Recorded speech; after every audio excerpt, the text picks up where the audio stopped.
Bonjour à toutes et à tous et bienvenue dans la nouvelle vidéo de l'atelier Colibri où nous allons vous expliquer l'analyse du territoire algérois réalisée en amont de l'intervention sur celui-ci. Capitale politique, administrative et économique, et l'une des villes les plus importantes de la mer Méditerranée, Alger occupe une position géostratégique intéressante et constitue un lieu de convergence des flux et échanges économiques avec le reste du monde. Le territoire algérois est découpé en trois zones topographiques distinctes.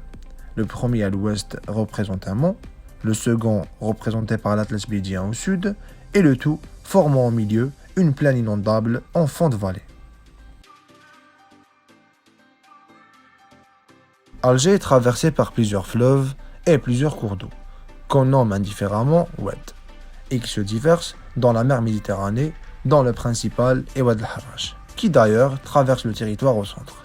On retrouve également Oued Mazafran à l'ouest, Oued el-Ghaya et Oued el-Hamiz à l'est.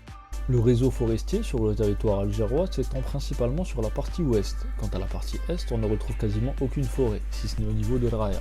Enfin, sur la partie centre, on y trouve une concentration au niveau de Oued el-Harrach. Après l'urbanisation, les terres agricoles sont dominantes sur la partie ouest, ainsi que la partie sud.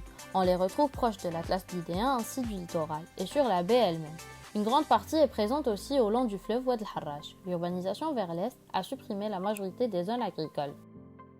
Le développement urbain correspond à 4 phases d'occupation du sol algérois, à partir des crêtes principales par l'empreinte des parcours de contre-crêtes, jusqu'à l'établissement des bas promontoires sur les deux côtés des séries montagneuses, au long du littoral au nord et aux périphéries au sud.